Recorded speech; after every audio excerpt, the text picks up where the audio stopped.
Movie reviews presenting the Lion King. कहानी की शुरुआत में एक जंगल को दिखाया जाता है जिसके राजा का नाम होता है मुफासा। मुफासा बहुत खुश है क्योंकि आज उसके बेटे ने जन्म लिया है जिसका नाम होता है सिम्बा। अगले दिन सिम्बा और मुफासा एक पहाड़ की चोटी के ऊपर चले जाते हैं और मुफासा वहाँ कहता है, जहाँ तक तुम देख सकते हो इस जंगल का राजा मैं हूँ और मेरे बाद इस जंगल के राजा तुम बनोगे। तुम्हें इस जगह का ख्याल रखना होगा। ये देखकर सिम्बा थोड़ा घबरा जाता है क्योंकि एक बहुत बड़ी जगह होती है। यहाँ पर एक जगह होती है जो सुनसान होती है। सिम्बा अपने पिता से उसके बारे में पूछता है तो मुफासा कहता है, तुम यहाँ पर कभी मत जाना क्योंकि यहाँ पर बहुत सारे हाइनाज रहते हैं और वो बहुत खतरनाक होते हैं। अब सिम्बा और मुफासा घर की तरफ चले जाते हैं। तभी वहाँ पर एक बर्ड आता है और मुफासा को कोई इन्फॉर्मेशन देता है तो मुफासा वहाँ से भाग के चला जाता है। जाते जाते वो बर्ड को अपने बेटे की जिम्मेवारी सौंप देता है कि तुम इसे घर छोड़ देना। अब सिम्बा को वहाँ पर एक शेर मिलता है जिसका नाम होता है स्कार और ये मुफासा का छोटा भाई होता है जो सिम्बा के पैदा होने पे बिल्कुल खुश नहीं हुआ था क्योंकि वो खुद इस जंगल का राजा बनना चाहता है। क्योंकि अब सिम्बा पैदा हो चुका है तो अब राजगद्दी का हकदार वो है और वही आगे जाके राजा बनेगा। सिम्बा स्कार को कहता है, मैंने पूरा जंगल देख लिया जहाँ मुझे आगे जाके राजा बनना है। स्कार कहता है, क्या तुमने उस सुनसान जगह को देखा? सिम्बा कहता है, हाँ, लेकिन मुझे वहाँ नहीं जाना क्योंकि मुझे वहाँ जाने से मना किया है। स्कार कहता है, हम सभी बड़े वहाँ जाकर आ चुके हैं क्योंकि हम बड़े हैं और तुम तो एक छोटे बच्चे हो, तुम वहाँ नहीं जा सकती। सिम्बा को ये बात बिल्कुल अच्छी नहीं लगती और अब वो घर की तरफ आ जाता है जहाँ उसकी एक दोस्त भी होती है जिसका नाम होता है नाला। नाला और सिम्बा खेलने के लिए चले जाते हैं और खेलते खेलते वो बहुत दूर निकल जाते हैं और उसी सुनसान जगह के पास चले जाते हैं जहाँ उसके पिता ने जाने से मना किया था।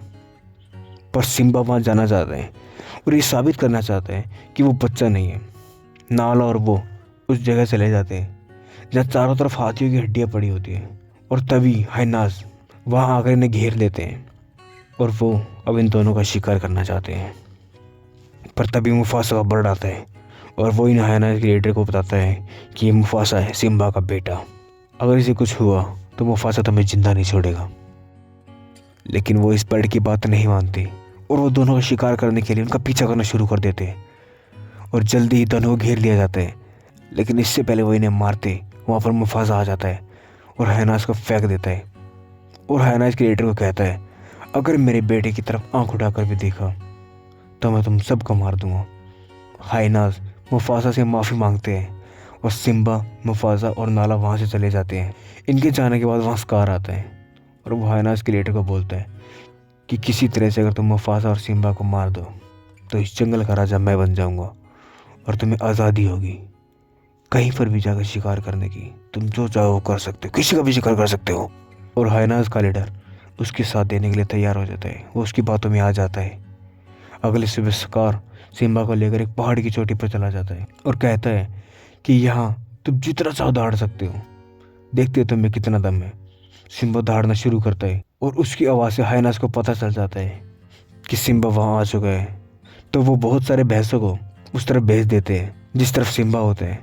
सिम्बा वहाँ से भागने की कोशिश करता है लेकिन वो भैंसों के बीच में आ जाते हैं। भैंसे उसका पीछा करते हैं। वहीं स्कार प्लान के मुताबिक मुफासा को बताता है कि सिम्बा भैंसों के बीचों बीच फंस चुका है।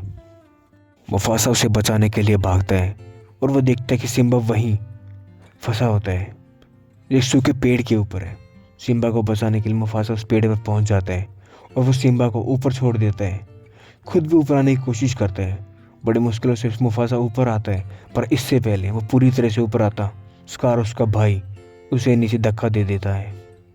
सिम्बा अपने पिता को नीचे गिरता हुआ देखता है और जब सभी वैसे वहाँ से चले जाते हैं वो अपने पिता के पास आते हैं जो पूरी तरह से बेहोश होते हैं। वह हेल्प के लिए चिल्लाता है मगर आसपास यहाँ कोई नहीं होता। थोड़ी देर में वहाँ पर स्कार आता है और वो सिम्बा को कहता है कि तुमने अपने पिता को मार दिया, तुमने उनकी जान ले ली, तुम्हारी वजह से मुफासा मारा गया। तो अपनी मुँह को क्या जवाब दोगे?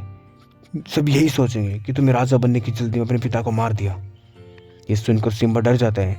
वो स्कार से पूछता मुझे क्या करना चाहिए? तो स्कार कहता है तुम यहाँ से चले जाओ जितनी दूर हो सके। सिम्बा वहाँ से निकल जाता है। अब इसके जाने के बाद स्कार वो सिम्बा के पीछे हाइनाज को भेज देता है मगर सिम्बा फिर भी किसी तरह से बच जाता है। स्कार को लगता है कि सिम्बा मारा गया और वो जाकर ऐलान कर देता है कि सिम्बा और मुफासा मारे गए, तो अब तुम्हारा राजा मैं हूँ। यानी कि अब जो हमेशा स्कार चाहता था वो अब राजा बन गया है। दूसरी तरफ सिम्बा को दिखाया जाता है जो मीलों दूर तक पैदल चल चुका है और रेगिस्तान को पार करता है। वो थक कर वहीं गिर जाता है और सुबह उसके चारों तरफ गिद्ध मंडराना शुरू करते हैं। उन्हें लगता है ये कोई जानवर मर गया है, लेकिन इससे पहले वो उसे मारते हैं या टिमोन और पुम्बा आ जाते हैं। टिमोन देखता है ये एक शेर का बच्चा है, जिसे देखकर वो डर जाता है। पर तभी उसे एक आइडिया आता है कि अगर ये इनके साथ मिल जाए तो इनकी टीम बहुत स्ट्रांग हो जाएगी, और वो उन गिद्धों को वहाँ से भगा देता है। और जब सिम्बा जागता है तो वो बताता है कि तुम्हें हमने बचाया, तुम्हारी जान हमने बचाई। पर सिम्बा को इससे कोई फ़र्क नहीं पड़ता, क्योंकि उसका जीने का कोई शौक़ नहीं होता, ना कोई मकसद ना कोई वजह। वो इन्हें अपने बारे में कुछ बताता भी है। अब टिमोन और पुम्बा उसे अपने जंगल में ले जाते हैं, जो कि बहुत सुंदर होता है। पर सभी जानवर सिम्बा को देखकर डर जाते हैं और वो कहते हैं कि तुम यहाँ इस शेर के बच्चे को क्यों लिए, ये बड़ा होकर हमें मार डालेगा, ये हमें ही खा जाएगा। पर टिमोन और पुम्बा कहते हैं ऐसा कुछ नहीं होने वाला। अब धीरे धीरे वक्त भी बदल जाता है और सिम्बा बड़ा हो चुका है। वही मुफासा के जंगल को दिखाया जाता है, जहाँ पर स्कार राजा है और यहाँ चारों तरफ हाइनास खुले में शिकार करते हैं। उन्हें रोकने टोकने वाला कोई नहीं होता। नाला जो सिम्बा की दोस्त थी वो भी अब बड़ी हो चुकी है। वो सिम्बा की मोम से कहती है हमें यहाँ से चले जाना चाहिए, लेकिन सिम्बा की मोम साफ साफ इनकार कर देती है। अब स्कार सिम्बा की मोम को अपने पास बुलाता है और कहता है आज से कई साल पहले तुमने मुझे ठुकरा कर मेरे भाई को अपनाया था, लेकिन अब वक्त आ गया है जब तुम मुझे एक्सेप्ट कर लो और अपना नया परिवार बनाओ। बस सिम्बा की मोम साफ साफ मना कर देती है। नाला भी ये सब सुन रही होती है और वो तय करती है कि वो यहाँ से निकल जाएगी। और रात को जब सब सो रहे होते हैं, नाला यहाँ से निकल जाती है और जल्दी ही वो सिम्बा के पास पहुँच जाती है। सिम्बा यहाँ टिमोन और पुम्बा के साथ रहता है। हालांकि सभी जानवर उससे डरते हैं, लेकिन सिम्बा किसी को कोई नुकसान नहीं पहुँचाता। लेकिन नाला बाकी जानवरों पर अटैक कर लेती है, लेकिन इससे पहले वो किसी को मारती या सिम्बा आ जाता है और ये आपस में लड़ने लगते हैं। पर जल्दी ही ये दोनों एक दूसरे को पहचान लेते हैं। नाला कहती है अगर तुम जिंदा थे तो तुम वापस क्यों नहीं आए। सिम्बा कहता है वहाँ किसी को मेरी ज़रूरत नहीं है। अब नाला और सिम्बा एक साथ रहते हैं और एक दूसरे को पसंद भी करने लगते हैं। एक दिन सिम्बा का बाल एक नदी में बह जाता है और वो बहकर वहीं मुफासा के जंगल में पहुंच जाता है। वहाँ एक मंकी होता है जो बचपन से सिम्बा से बहुत प्यार करता था। उसने सिम्बा की तस्वीर भी एक पेड़ पर बनाई थी और वो उस बाल को देखकर समझ जाता है कि सिम्बा जिंदा है। अब नाला सिम्बा को बताती है किस तरह से स्कार ने जंगल में आतंक मचाया हुआ है। हाइनास खुलेआम शिकार करते हैं। वो कहती है कि तुम्हारी मोम को तुम्हारी ज़रूरत है, तुम्हें वापस घर चले जाना चाहिए। पर सिम्बा साफ साफ मना कर देता है, वो इस जगह को छोड़कर नहीं जाना चाहता। ये सुनकर नाला नाराज़ हो जाती है और वहाँ से चली जाती है। सिम्बा रात को जब घूम रहा होता है तब ये मंकी उसके पास आता है जिसको सिम्बा का बाल मिला था।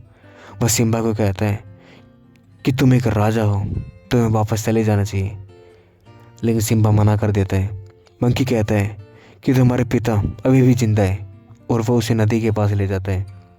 वहाँ जाकर कहता है इसमें देखो, तुम्हें तुम्हारे पिता नजर आएंगे। और जब वो पानी में देखता है उसे सच में अपने पिता की परछाई नजर आती है और तभी बिजलियाँ कड़कने लग जाती हैं। उसे अपने पिता की आवाज़ आती है कि जब तक मैं जिंदा था मेरे लिए फ़ख्र की बात ये थी कि तुम मेरे बेटे हो, तुम एक राजा हो, तुम्हें वापस जाना होगा और सब ठीक करना होगा।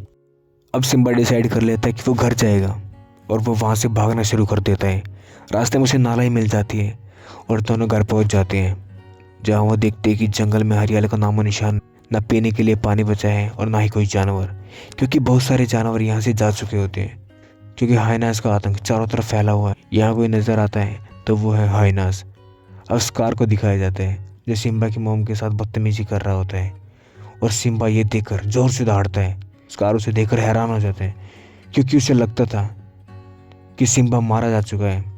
सिम्बा की मोम सिम्बा को देखकर बहुत खुश होती है और सारे जानवर सिम्बा के साथ खड़े हो जाते हैं। और दूसरी तरफ स्कार और उसके हाइनास होते। स्कार कहता है तुमने अपने पिता को मारा था।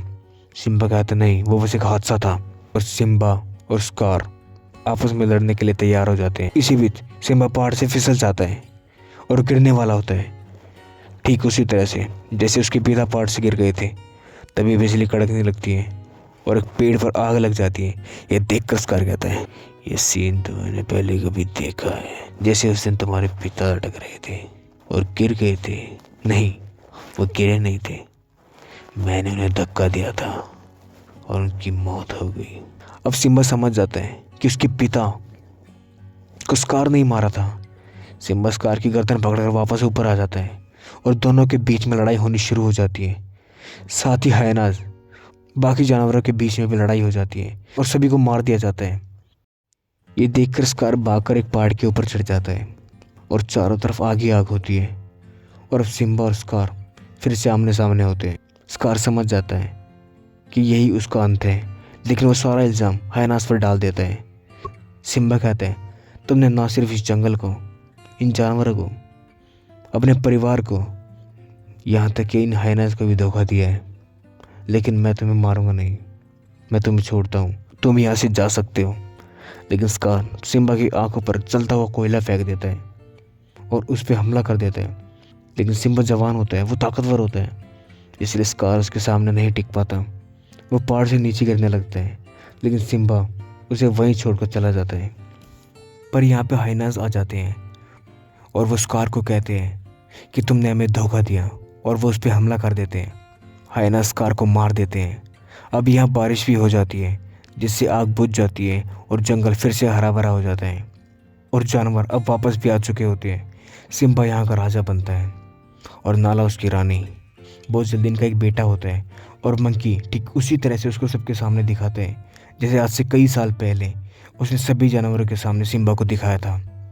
और ये कहानी यही ख़त्म हो जाती है। इस मूवी की रेटिंग IMDb पर 6.9 है। आशा करते हैं कि आपको ये कहानी पसंद आई होगी।